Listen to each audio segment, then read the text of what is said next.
Amazing. Let's have some coffee. Hello, my dear. Hi. How are you doing? Hi, how are you? I love this place. I love the university vibe. Sure, yeah. And this is because you're a professor. It's very dynamic, yeah. And so younger generation, it's always good to see them. Okay. We're going to talk about this Vibrant. in a second. So, Sure. welcome back to Humans of the World with Marco. And Erica, welcome. Welcome back. And so today we have the amazing, what is your name? Mojtaba Abdi-Jalebi. Mojtaba. Mojtaba, Mojtaba, yeah, we have to learn to pronounce it properly. Sure, that's fine. And you're a professor here at the UCL. We are at the UCL. Yes, at University College London, in central London. So we are very close to British Museum. So We are indeed. it's nice. a very prime location. So. Yes. And So many cultural places around here. It's of course.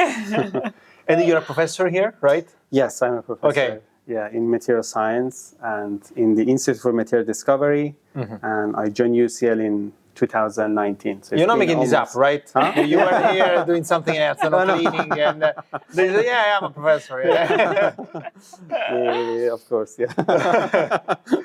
And okay, so you so you were saying, Yes, yeah. You were talking about the department. The department, right, yes, of course, yeah. So where should I start actually? So you can start it's still ongoing. You said you started in 2019. 2019 at UCL. I joined as assistant professor, and then I started building my research group here. Focusing. How does that happen? How do you start? Do you go and you're gonna be on my team? Okay. Is that how it works? You choose your people, the people that is going to be in your team. It's actually both ways. We choose people, and people choose us as well. Oh, really? Because they have options to choose us as a supervisor. Okay. And so there's no dictator. No. Yeah, of course. Yeah. Normally, I mean, we have positions. We have, of course, it's a university. We have a lot of students that join us as research members. We also have projects where we can have like funding from either government or companies, where allow us to recruit postdoctoral researcher like more expert in the field. And in that case, we normally advertise and people apply to us. And then we decide whether which candidate is the best fit to the project, and then we recruit them. And they normally apply to many other places, and they also have options to select. They apply to everything, basically. How many? They apply to Costa Coffee and here and everything. Yeah, of course. Yeah. So many options these days. Yeah.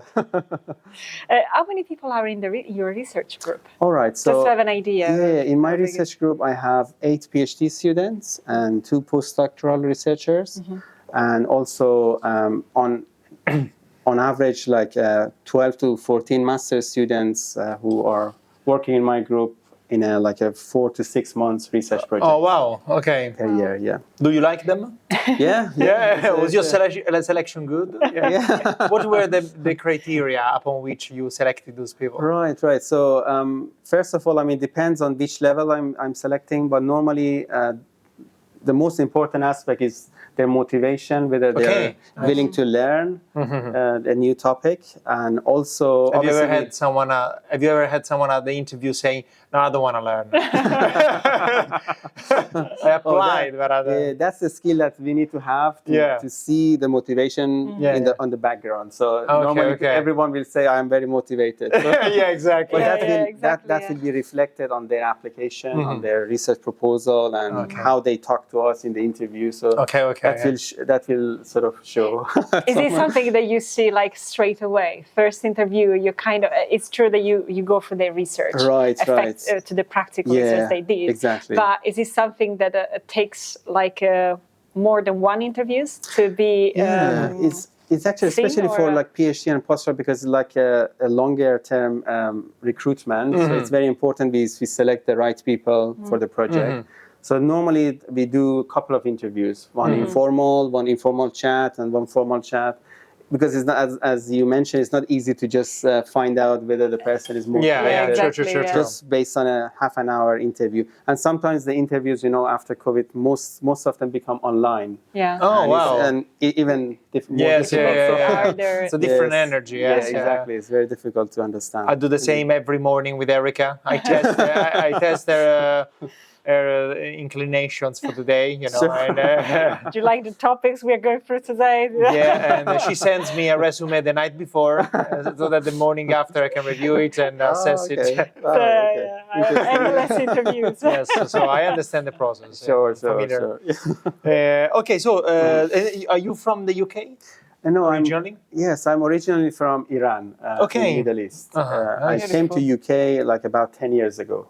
Okay, nice. Yeah, before I was in Switzerland doing my master's studies. Oh, nice. And then I came to UK, did my PhD, and then did a couple of years of fellowship, like an independent fellowship, and then I joined UCL. Okay, wow. Yeah. Okay, nice. And applause to that. Thank you. Well done. How was relocating from your country, so from Iran to the UK? What? Right, so I mean, it was quite challenging, especially the first challenge. I was a student, and it was very difficult to go to another country with a different language and drink tea. Drink tea, a lot. From coffee to tea. Right. It's a big jump. Actually, in my home country, we also have a culture of tea. Yeah, you drink a lot of tea. Okay. I was in the... But it's a different style. So basically, we brew tea for a longer time, and we don't add milk. So that's the main difference. It's pure. I think it's more pure. There is like the actual root of the tea. I remember tasting some of it. And normally we use transparent cup because we need to see them. Yes. I love it. Otherwise, it won't be as good as. You wouldn't trust it if you're what's going on there in the tea bag. No, that's true. And what else? Adaptations? Maybe do you have your family here, or maybe your family is back home? Right. So most of my family are back home. But before I came in to UK, two of my brothers came earlier than me, so they were also students. Okay. Nice. They are older than me, and that was a sort of a good resource. Oh yeah, of course, yeah. Mom and dad, let's forget them. Let's have fun. Well, that's true. No, it was fine. I mean, it was a smooth transition. Yes.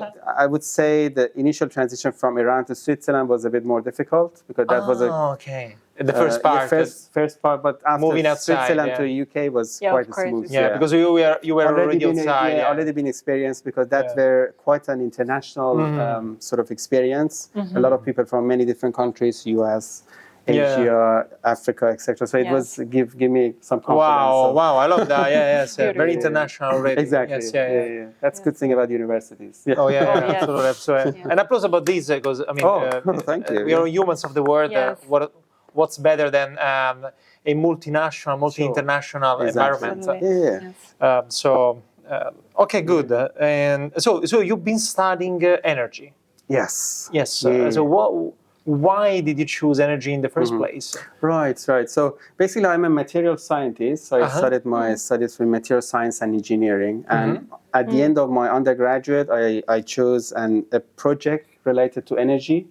Like the project was about developing materials for solar cell. Solar cell is like a device that can convert sunlight to electricity. So that was my first energy-related project. And the other aspect was the sort of the aspects of energy crisis in the world.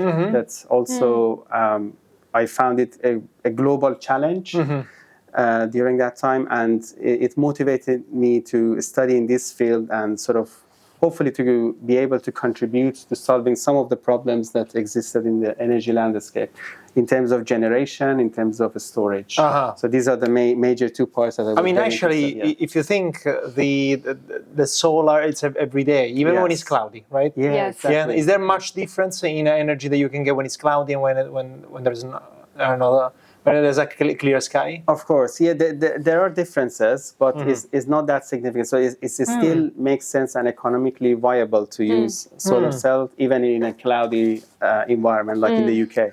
For example, in the UK, it's like 5% of energy, the total energy is coming from solar at the moment. At the moment, in 2020. I know that Italy is very strong in solar energy. Right. Yeah, I think Europe in general are doing well. Yeah. Denmark as well, maybe.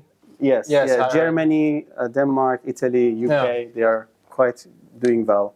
In terms of renewable in general, like UK is like last year was over 50% of the whole electricity coming from renewable. So it's a really good number. So I have a question. No, I have a question. Sure. In layman terms. Of course. I mean, how long has been this technology around for? Right. So you mean transforming sunlight into electricity? Yes. So that's, I think it's almost over 50 or 60 years.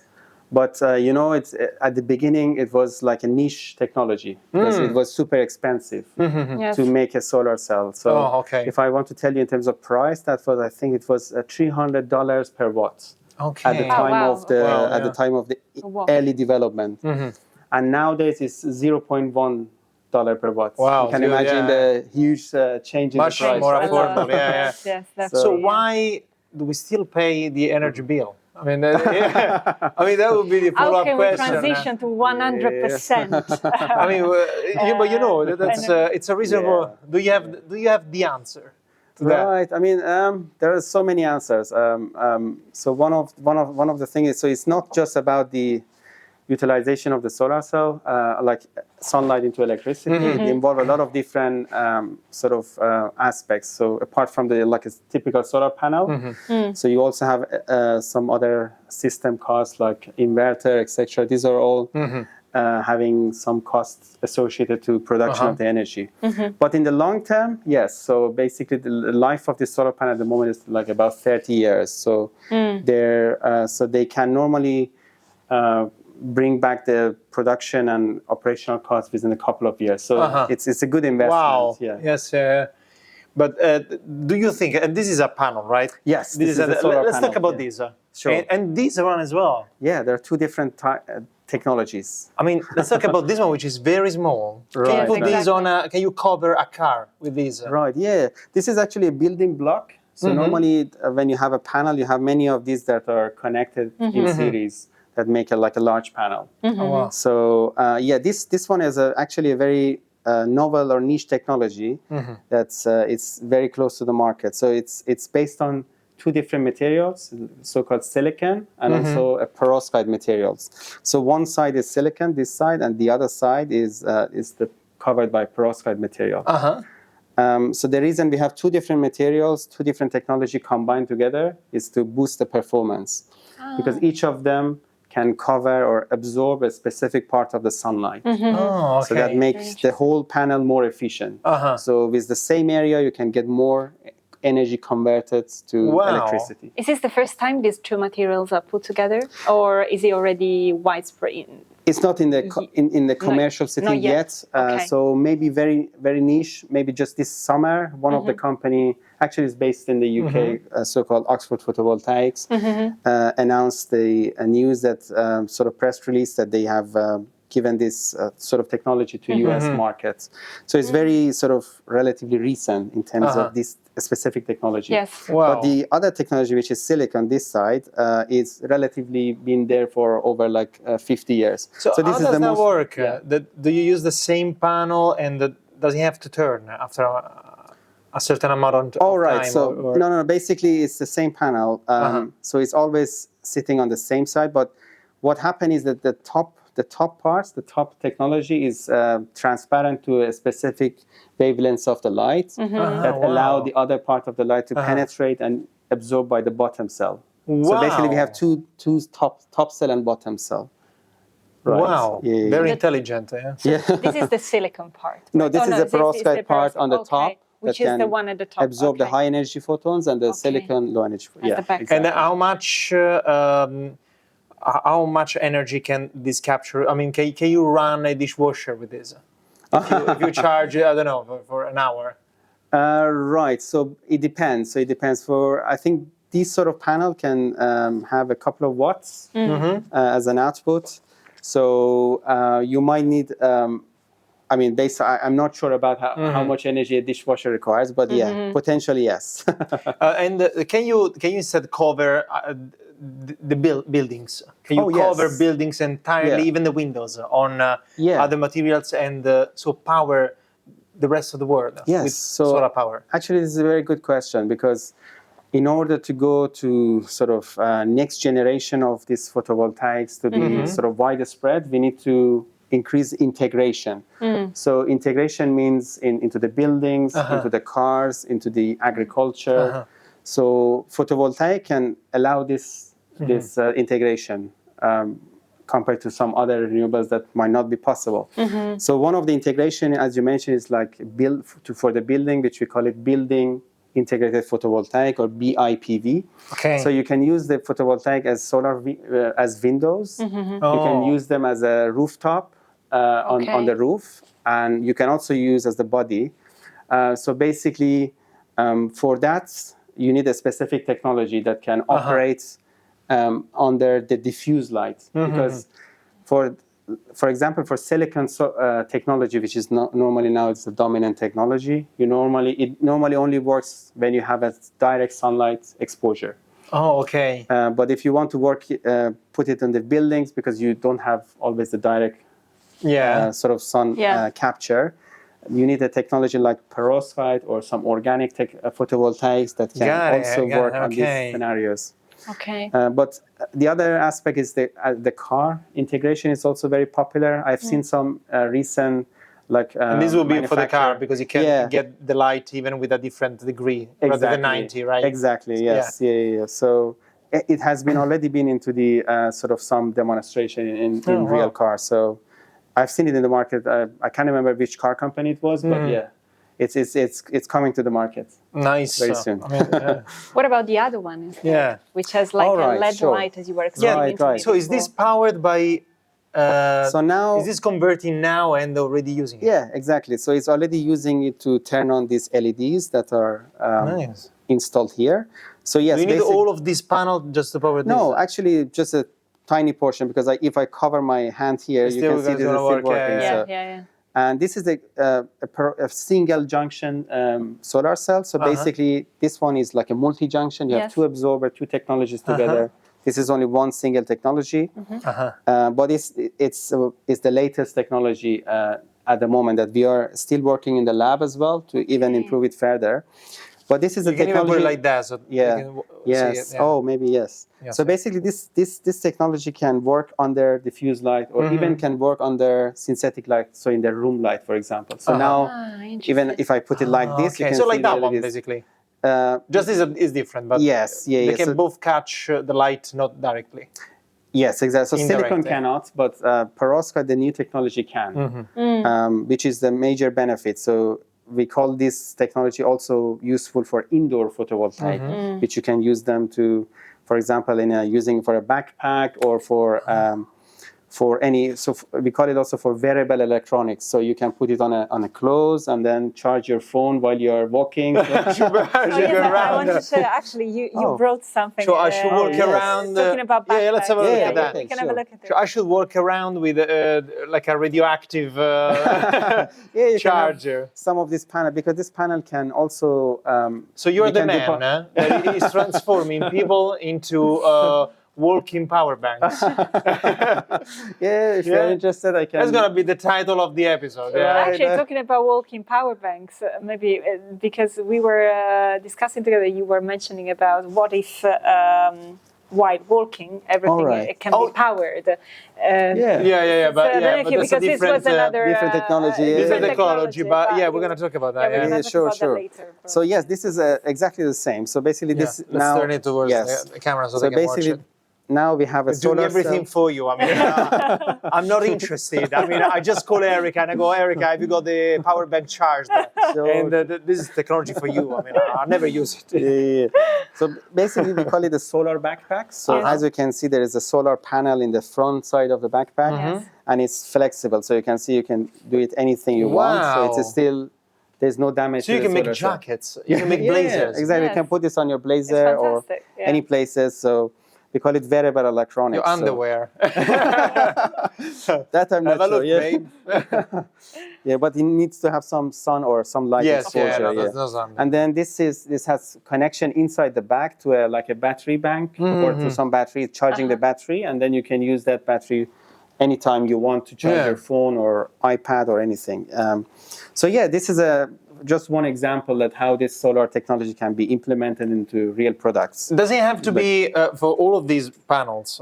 Does it have to be solar energy, or can it be energy from another LED or maybe another bulb? All right. So basically, for this sort of technology, it can work under any sort of light. Oh wow! Even like a lower light intensity. So that's the reason we call them. So I can leave it charging in a room. Yeah, exactly. We call them indoor photovoltaic, indoor solar cells, because they can work under indoor synthetic light. So even under LED light.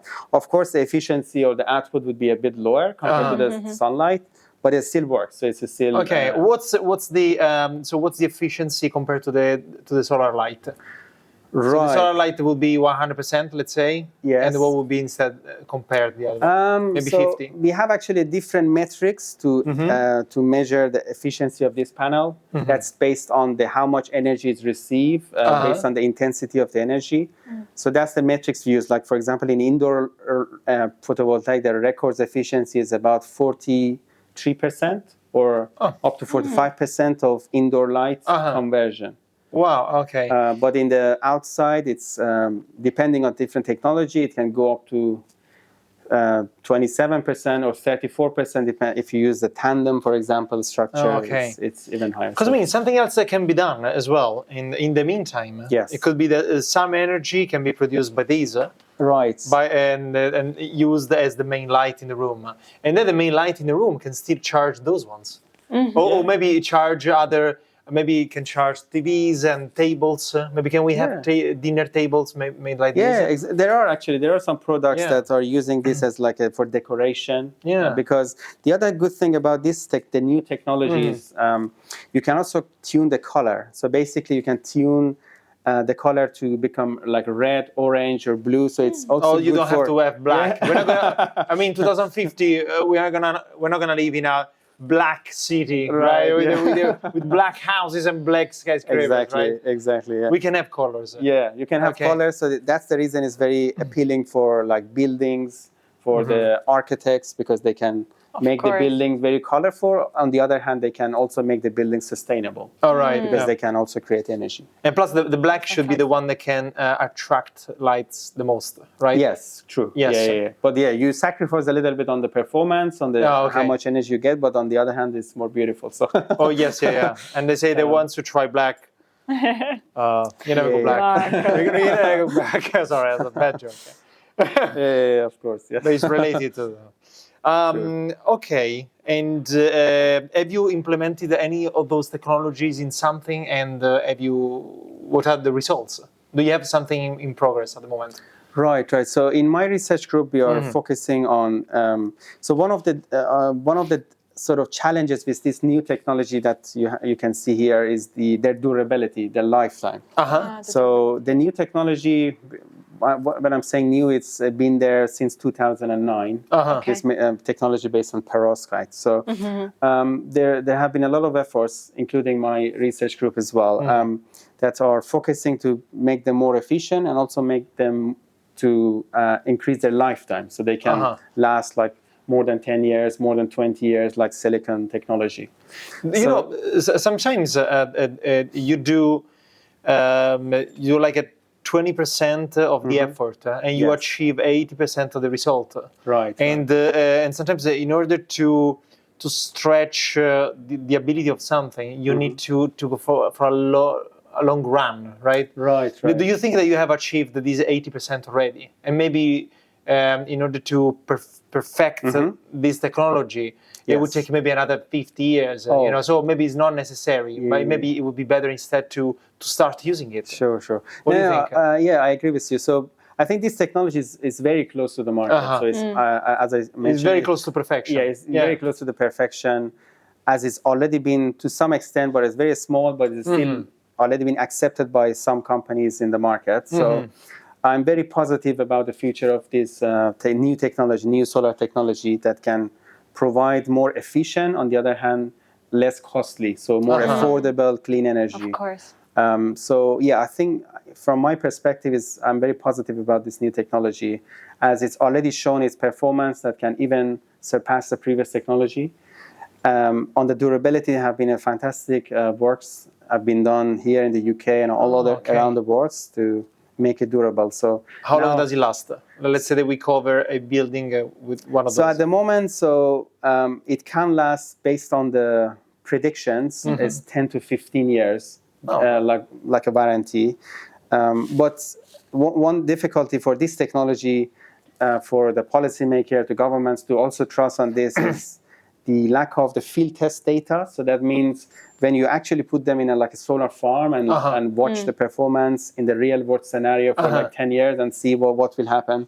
So those data is still, I mean, in many places in the world, we are collecting those data to make sure to give a sort of a promise to the customers that it can last for 20, 30 years, and we so we even can more, even go further. Yeah, we can guarantee that. So I mean, 20, 30 years is a lot. It will be basically perfection. Yes. Yes. What do you want? Yeah. Plus, in 20 years, we're gonna have maybe some new technologies. Yeah, of course. It'll be time to renovate. Yes, exactly. I've got a moment, and then I give you the ball. You go ahead. Sure, Don't worry. sure. Yes. But because everything produces a magnetic field, right? So if we cover all of the buildings and maybe the house now is full with these solar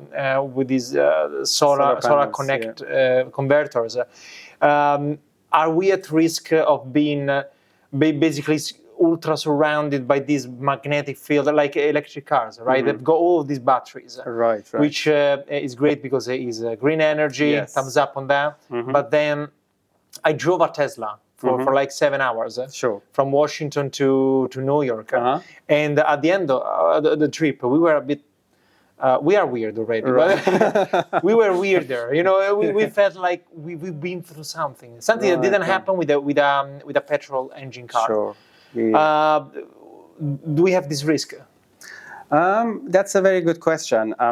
But I mean, we haven't seen any sort of data because we are scientists. We only rely on the data. So Yeah, no, we that's haven't fair seen enough. on the data that this can have any sort of bad effects on the surroundings. So based on especially solar cell. I mean, I agree with you because in the future we are going towards the smart cities. Okay. I'm sure you have heard about Internet of Things. So everything in the house will be smart, will be sort of powered by small batteries. Yes. And one of the applications of this technology is actually to power them. So you just get rid of the battery and use the solar energy. Oh yeah, so we have enormous batteries as well to store the energy, exactly. right? Yeah. So instead of that, you can have a solar cell that will instantly your sensor will work.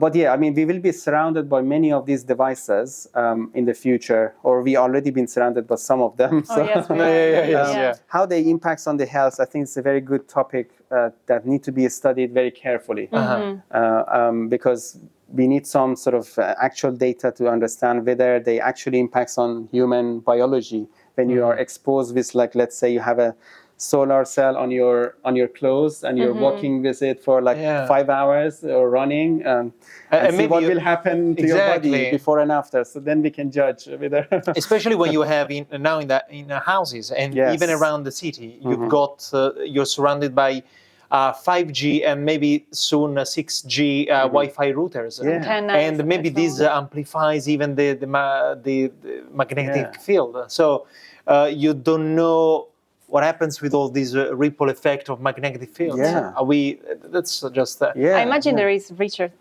already going on. Even Richard. Richard. Research. Sorry. What were you thinking I meant about? research. I mean, there is research already going on or started on this to learn about the impact. And I think as soon as more data will come in, then you will be able to adjust and see how you can lower the impact if there is. The good thing about the research in university and also in institute, etc., is that we are very tunable. So we are very keen to receive problems from the customers, from the industries, and use our expertise to solve them. So yeah, I mean, if this turns out to be a problem, then we can understand. Normally, we go back to it and understand what is the origin of it, and then try to either tune the materials. Or tune the and sort of the device structure to make it more human friendly, if that's the case. Right, but I'm not sure. So and instead, on the opposite direction, instead, maybe can they function as a double solution? For example, let's say that you want to soundproof some of the buildings. Yeah. And maybe some of the cars. Can these act not just as a solar converter, so to save energy, and go green, but can also soundproof the house? Yes, I think in principle, yes, because these are normally based on or deposited on a glass substrate. So in that scenario, if you have a good technology, like a glass technology that is already soundproof, you can basically, because the solar materials is nothing just but a layer, like a very thin layer in a nanometer scale, so it's very thin, that you just add it on any substrate you want. So, and it will absorb the sound. And it absorb the light, and then based on the connections, as you can see over here, so you collect those charges. So yeah, I think in principle it's possible by combining the good technology from the soundproof technology with the solar technology. This is absolutely possible. Yeah. And instead, going back now again in the opposite direction. Right. Instead, what about fires? Are these composed of inflammable materials? Right. That's a good question. So basically, this technology, some of the previous technology involves some liquid inside the solar cell, but most of them are solid state. Inflammable liquids. Inflammable. Some of them are a little bit inflammable. So there's to some extent, yeah. And instead, these ones? These ones are solid state, so there's completely safe. Then completely safe. Yeah. What would happen if a fire would go by, would nearby those ones? Would they catch fire? Potentially, they just will. If the temperature is very, of everything course, will catch fire at some point. But they are, they have a good resist, because there are some tests that normally, when you want to bring this technology to real world application, one of the tests is the resistance against thermal sort of pressure. Okay. So this is part of the testing. So these technologies already passed those tests. So like what in Dubai, for example, they go 50 degrees. Exactly, 80 degrees actually. 80. So, it can, the panel temperature. A lot of good energy. Yeah. So it can reach the 80 degrees. What about other kind of impacts? Let's say stability in terms of earthquakes or crazy storms, like extreme weather conditions for buildings. Right. I would say earthquake is let's say if we put this in Japan, where of course buildings are already quite safe. Probably we're going to need to use the other one, right? Which is more flexible. Let's say they want to change the buildings or adapt these as well, also for solar energy. Yeah, that's a good question. So basically, depending on the environment that this need to be used, for example, if it's the environment, the city is very potentially might have some earthquake or some other natural sort of disaster happens. So then the technology can be tuned. So basically, we can use a flexible version of this technology, where it's like the one that we saw. Like the one we saw in the backpack. So this is also possible. You can put it on the rooftop as well. So this is also next generation is coming, because it's also much less in terms of weight. So it's significantly light, and it's less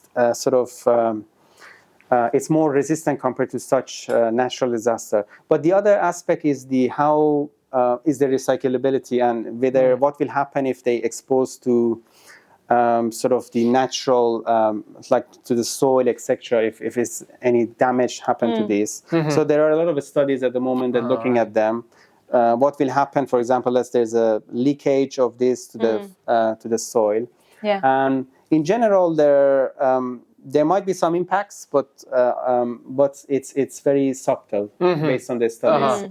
And there are some solutions for that as well. So we can design some material that can absorb anything that are coming out in terms of any disastrous events happen to the panel. Okay. So Wow. yeah, there are some solutions, fortunately. Because I mean, this is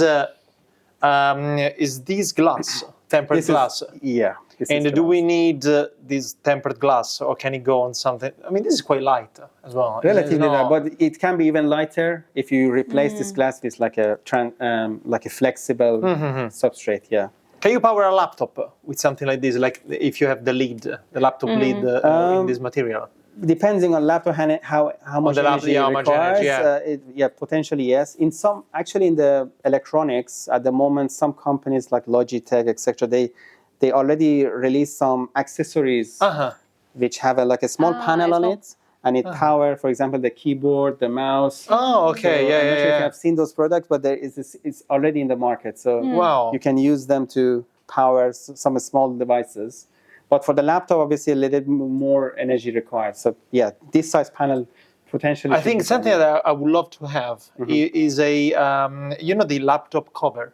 Oh yes. Something that you can and if I could purchase a laptop cover like that, which is quite big, it can take and maybe once you put it down for an hour, maybe charges up, maybe gives you an extra 20 minutes. Yes, exactly. That would be fantastic. Yeah, this is one of my ambitions as well, to design some sort of technology that can be used by anyone. For mobile phone or laptop. Exactly. Because on mobile phone, on the back side, you have a lot of space. There you go. Yes, I love that. And you don't need to charge anymore, hopefully. Oh yes, efficient. But we're still a little bit far, but hopefully we reach. Because even on the phone. Yes. Something like transparent that can still catch energy and maybe transform it. I don't know if I'm thinking rather than just the back, but it can be the back. Yeah. This is a heat dissipator, by the way. Wow. I saw that you were looking at it. What is that, a solar cell? Or no. You're front in the technology. Okay. No, but this is copper. This is in copper. Nice. Because it dissipates faster than aluminium. Oh, fantastic. So it doesn't get hot. Exactly, because it was shutting down. Oh wow. And after applying 2 of those, it works fantastic. Oh wow. Okay. Yes. That's good. Yeah. And so Apple, you're not gonna get my money yet. And you tried to sell it to me as well. So I'm still waiting to apply to mine. Oh, okay. No, but you know when what? it starts to shut down. But it's actually a true story, It is true. Because when we go to the States, we use my phone for tethering for laptops and internet and Google Maps and so on. Wow, okay. So it was getting so hot, especially in summer, and it was shutting down. Then I applied those 2 heat dissipators, and now it doesn't. It works perfectly. Very fast, quick. Yeah. I would just ask you another question about the solar panels. I would be very curious to see something, like a prototype, and then if you could send it over, we can do something more, Of course, some experiments like we did in NASA. Yes, exactly. So that would be fantastic. And maybe connect you with NASA. I mean, that would be something. Great, yeah. But anyway, what about water? Let's say the water and dust. Let's say that we cover those buildings. That's my fixed thought, about changing the urban environment. Exactly, the city line, skyline, right? Exactly. So what if we cover them, and would the efficiency change if they get dust and they get dirty, basically? Right. Even chemical products, I think of, like if they clean the would they affect their that's a very good question, especially in some country like in Middle East, where the sand is quite huge. Sand, Exactly, it's even more severe. So yes, this definitely, if you cover the solar parts of the panel, so you will impact the performance. But the good news is there are some technology which we call it a self-cleaning, for example, coatings that can self-clean. So yes. Is it? Sorry. No worries. And also, it makes the resistance of glass to absorb water and dust. So that's another aspect. More water repellent. Exactly. Is this self-cleaning technology similar? I don't know. It could be a completely terrible question, but I know that is like a pyrolysis self-cleaning solutions that they put inside the oven in some of the most advanced ovens where they self-clean. Is it the same technology or is something completely different in terms of how it works? Sure. I think the concept is the same, but the materials that we use for here might be different. So obviously, but I think it's different because the oven basically you have to turn it up to 400 degrees to be able to for use like that 30 hours. Yeah, so basically, you consume the same amount of power that the whole building needs to so function. it cleans it, but it takes, so it's not really self-cleaning. I mean, it's burning down. That's also true. That's a different mechanism. Exactly. So it's different. That's curious, And another aspect of our research is to use this solar energy, solar panels, to split the water to some fuels. So another aspects of research that we are doing here at UCL in my group is we are using these solar panels to power our electrochemical system that can split the water into fuels. For example, hydrogen, or even we can convert CO2 to added value chemicals like methanol, ethylene, or ethanol that can be used widely in different industries. So I can give you an example, for instance. Let's say a practical example. So basically, this one is splitting the CO2. Yes. So no. So these are the powering the system, the electrochemical. Powering the system and then another system. Yes. Okay. So this is all within the building that can be done. Yeah, this can be integrated into the building in the future as well, because for in the future we need more sort of long-term storage system. You were mentioning about the storage. Exactly, energy storage. So batteries, it's a great technology, but they are relatively counted as a short-term storage. It's great for the cars, great for many other applications. But if you want to store energy for long-term, like a couple of years, etc., so you need other technology. One of them is like green fuels, like for example, hydrogen or ethanol or alcoholic fuels.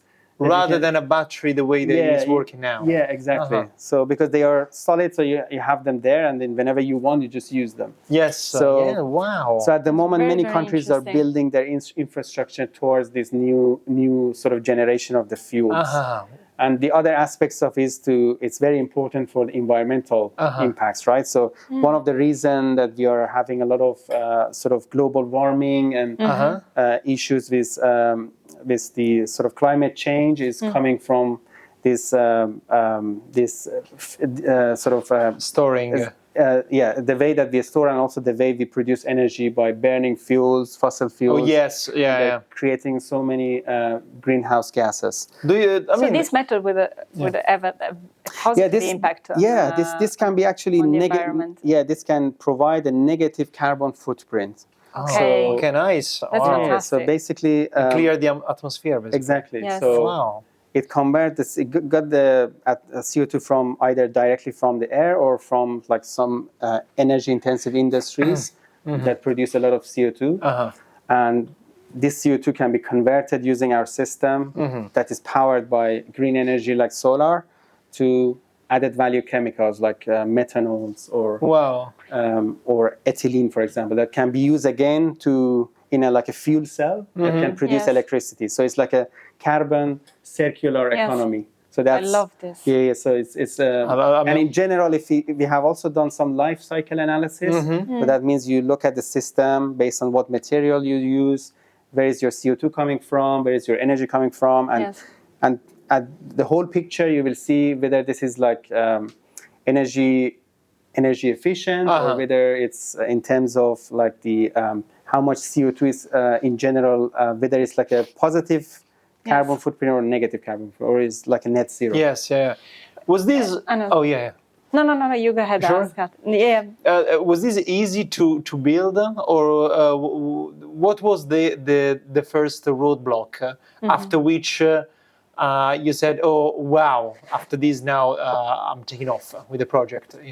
What was the main challenge basically when you were building it? Right. So the main challenge is how we integrate this different system, like let's say solar energy with electrochemical system. The other, like even larger challenge is how we design a material in this system that can survive, because you can imagine this electrochemical system. It has a lot of it's in a liquid environment. It's a very harsh environment. Yes. And it can be acidic or depending on which system you are using. Yes. And that material. Why acidic?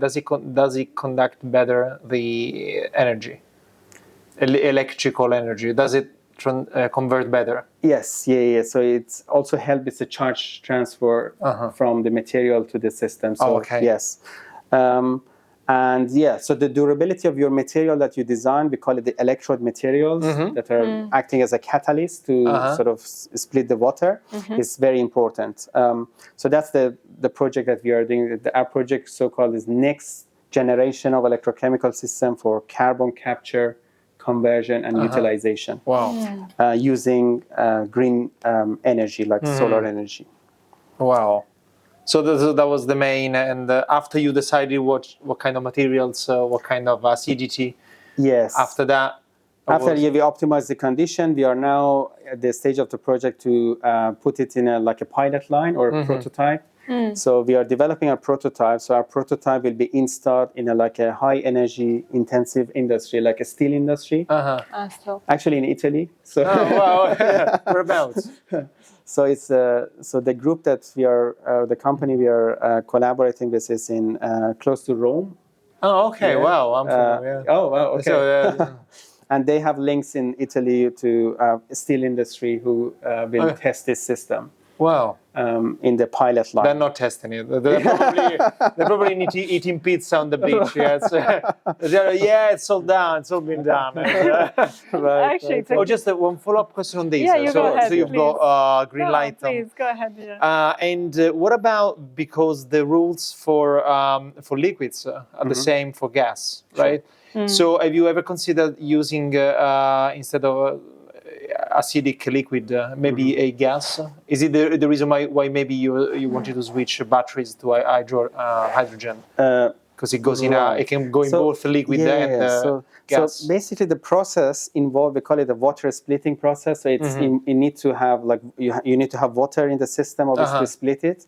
And you need to make it acidic to make this reaction to sort of happen towards sort of a specific product. Right. So it also depends on which product you want to get from your system. For example, in this specific project, we were focusing on methanol.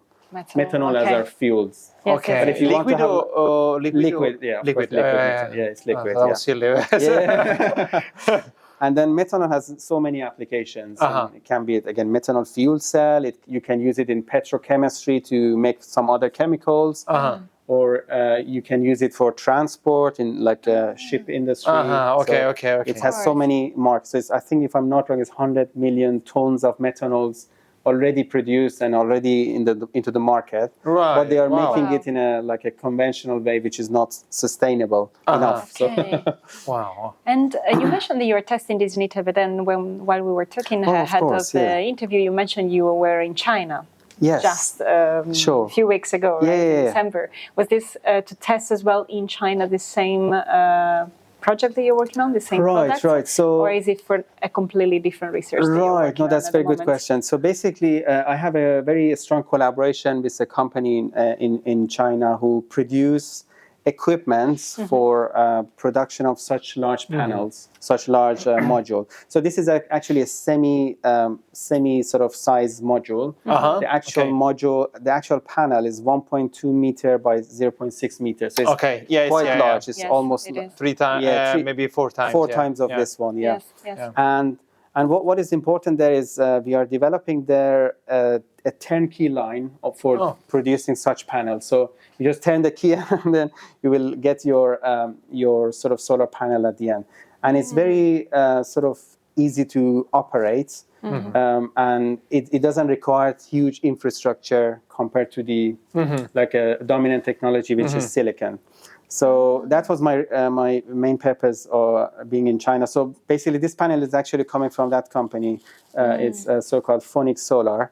And we can, in that company, we can provide on this size about over 22% efficient panel. Wow. Which is relatively good compared to if you compare with silicon. And on the very large one, it's almost reaching 18%. Wow. Efficient. But it's keep increasing. So it's a very dynamic field. So we are just enhance the process, enhance the sort of fabrication to make it even further more efficient. Does the efficiency changes within the size? Because maybe twice the size, It's not just twice, maybe it's 120% more, maybe. Yes, it does change. The reason is when you want to make them at a larger size, you need to deposit the same material at a very large scale. And it's very difficult to make a very homogeneous and defect-free material at such a large area. So actually it's less.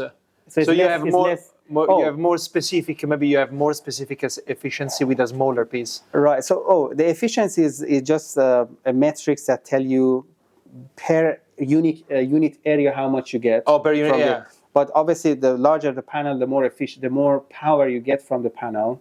But the efficiency, which is it just a multiplier of the size? So let's say that if we had one piece that is twice this size, right. So up to here, right? Yes. Would it be twice as much as efficient, or something less? So you get more. You of course get more power. So it's not that linear, but it's exactly that's what I mean. It's not that linear, but it's in the same direction. So it's almost. And is almost it something 2 times, less than the proportion, or a bit more? Closing to be linear. So close, yeah. But what I'm saying is, when we go to this is one of the challenges at the moment we are trying to resolve. When we go from this size to a larger panel, which will be like a building, like a rooftop. It's our end product, so you can actually put that in the end product. So we are facing these challenges that this material is not the same quality at that size because of the challenge of the deposition. But we are solving that in this company. So I'm very positive about the future, and I think that we will reach the high efficiency, almost same as silicon very soon. I mean, I've got this just hit me now. Can we have this, because you also mentioned that this can come in different colors, right? Oh yes. So this could totally be the pavement of a house. Yeah. And so it could charge from all of the bulbs and the natural daylight that comes in, right? Oh, yes, true. And this is very easy. Right. Okay. What if it was white? Would it get enough energy? So you can play with the transparency of it. So obviously, yes, it's still viable to make the transparency like by 50%, you reduce the transparency. Or now there are some modules or some technology that can even go very highly transparent. So like 20%? Like almost a glass. So you won't see the panel. So, so it's possible, but you will sacrifice a little bit on the efficiency side. So if it's important to have a very fully transparent, it's possible to do that sacrifice. But if it's ideal, if you want to also get some efficiency, there's always a balance. Right. So how much transparency you get and how much efficiency you get. I imagine also if it's on the floor, you need to study how much pressure it can hold every if this is a tempered glass, it's going to be quite resistant. Will it tear? Or no, I think the pressure resistance, they are relative, because as Marco mentioned, it's on the glass and they're relatively robust system. So actually, there are some places in the world, I've seen it, for example, in China and some other countries, that they already use it on the road, for example. Oh, there you go. Wow, exactly. Nice. And this is another aspects of integration. Hopefully we will reach in the future that we have also in our infrastructure that can be integrated with photovoltaic on the roads, on the sideways. But even the balconies. Even this is something that people could buy. You can just hang it on. Yes. And maybe just... How many? Let's say that someone purchases, I don't know, 5 of these. How much energy can you store in a day? Let's say that you have maybe 7 hours, 8 hours of light. Right. So how much can you store? You can say. I mean, depends on which technology and which efficiency. Yeah, on average, you can store. I mean, these are like the output is like a couple of watts per day. So it's sufficient. A couple of watts per hour. Yes. Wow. So 20 watts per hour, and but sometimes you need a kilowatt, right? Right. Yeah. Which is 1,000. So I don't know. I am not sure about the exact numbers, but I think they can potentially. Not the dishwasher, and not the wash machine. Yeah, because normally on the rooftop, when people put panels, normally they don't cover the whole rooftop. Only a portion of the rooftop would be sufficient for the whole household energy consumption. But I don't have in mind the exact number. Of course. And plus, it would depend on on the sunlight, yes, and it would depend on the that is one of the challenge of the PV technology and renewable in general. That's intermittent, so you cannot use it all time within a day. Would it be more efficient to have two of these panels, or maybe one panel, but with some aluminum on the sides that would reflect Right, light? right. Yeah, I mean, there are some new design. This will be, again, the engineering design, so that can boost the light. We call it light trapping. So you trap the light more efficiently by... actually, there are some technology called solar concentrator, where you concentrate the light using some lenses. Like by 100 times, 50 times, and that boosts the performance of over 50%, compared like 20%. Wow. But obviously the lenses will add some cost to the system, right? So at the moment it's not that cost effective to do that. In some places, like in US, I know that they have built some solar farms based on this technology, which they claim to be cost effective. But it is possible to do some engineering to focus the light to the panel and make it super efficient. Does the power get converted just from the sunlight, or is there a warming factor as well? So what if we had a small layer that could trap the temperature somehow, you know? Because if it was a higher, it would create a Serra effect. So maybe that could capture more energy rather than being thinner. Right, right. So normally for solar cell, it's mostly relevant to the light intensity, right? So just so temperature impacts the performance to some extent. Okay. So having 80 degrees or having 20, it doesn't make any difference. It doesn't make difference on the performance. For example, for silicon, if you go higher temperature, you lose some efficiency. In perovskite, if you go higher temperature, you gain some energy. So it depends on the technology. But what you say is also valid, because you can combine this with a solar thermal technology that you can also absorb the light for electricity conversion, also for the thermal energy. Yeah, so it's possible to combine a couple of technologies together. So. Amazing. I mean, and plus, this can only be not even just the pavement, but also that when you step on it, it can go down and produce more energy. If you combine on this sense, you know, you put the warmth, the solar, and the stepping on anyway. That's, right. But okay. The movement, Do you have an expertise on this as well, on the stepping energy? I'm familiar with the material, but no, this is not. Your focus on the solar, mostly on solar and also green fuels, solar cells, conversion of CO2 and hydrogen production. Yeah, I love this. And actually, on what is your specialty with these solar cells and everything that we talked about so far? What's the affordability aspect? Because right now we're talking about implementing these through partnership with, of course, big entities, big industries, governments. But what about the affordability of this product if it goes beyond test and becomes available to everyone? Of course, can it become available to everyone, and what's the affordability? So actually, that is one of my motivation that comes doing this research is to make this technology affordable for everyone. Because you might know that at this time, almost 800 million people, they don't have access to electricity. Absolutely. Or even, I think that I've read it recently that even 90% of population have access to electricity, but a very high proportion of them, they don't have like a constant access, and it's very difficult at the moment for many people at the moment. So hopefully we can use this technology, we can change the world in the near future.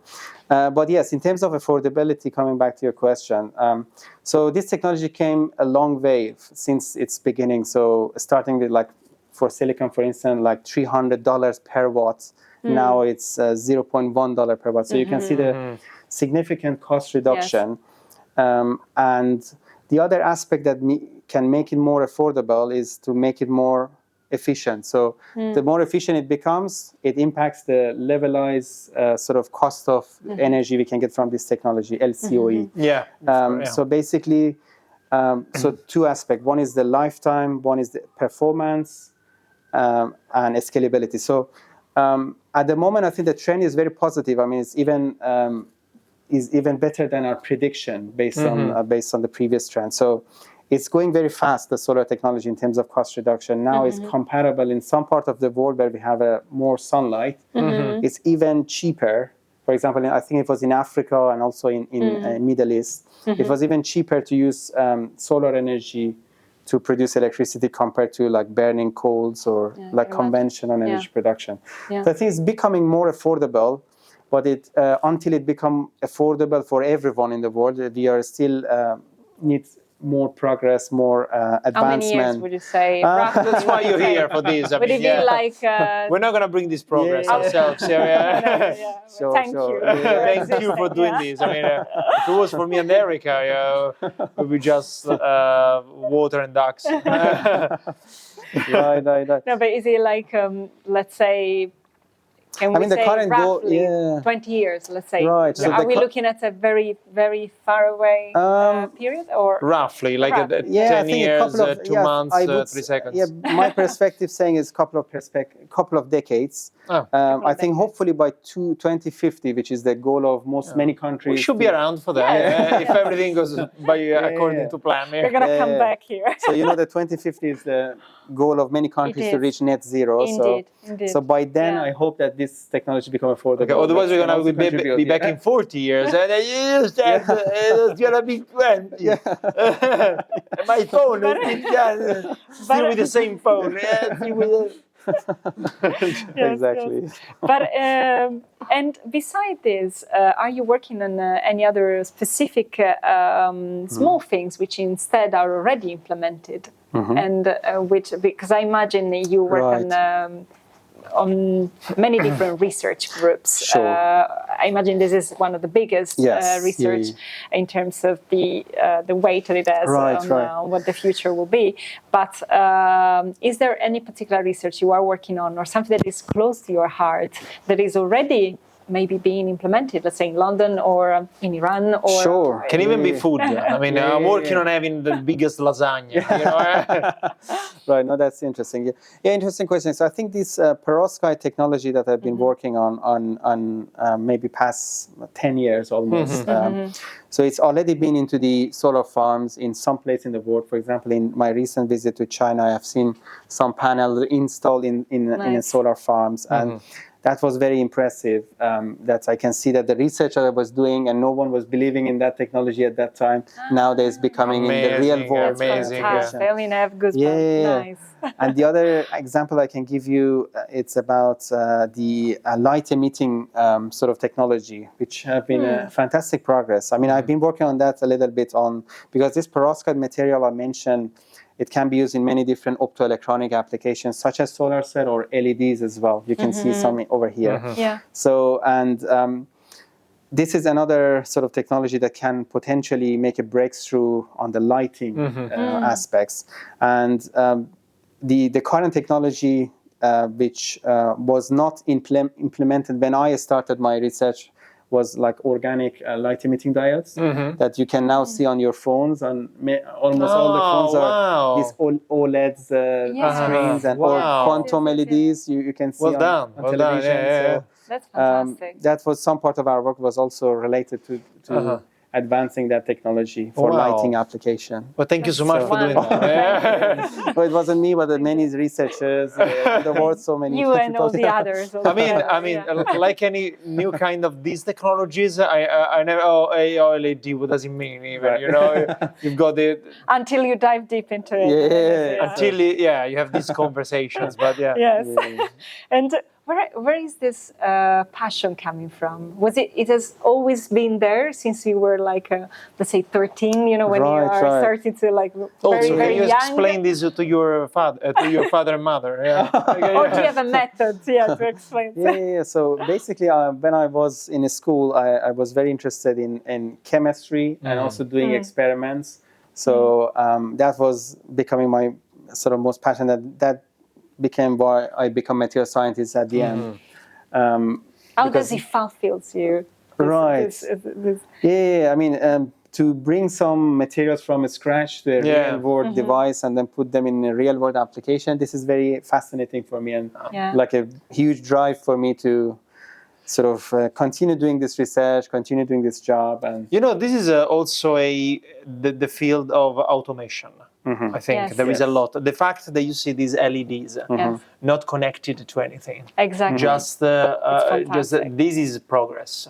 Yes, it is not connected, because what we know so far, is the most around is the fact that you need to transfer something from something else. Yes. And this is transferring, but it's not actively being produced. This is automated. It's almost passive energy, if because it's already here. We are using it. Exactly. Yes. So that's the fascinating, I think. So, and with the purpose of giving these also to people that don't have anything, because we are lucky here. Right. Exactly. But bringing this everywhere in the world. I mean, we can't imagine life without electricity nowadays, right? Yeah. So even absolutely. We can live 1 hour without our phone nowadays. So. So you can see. I can.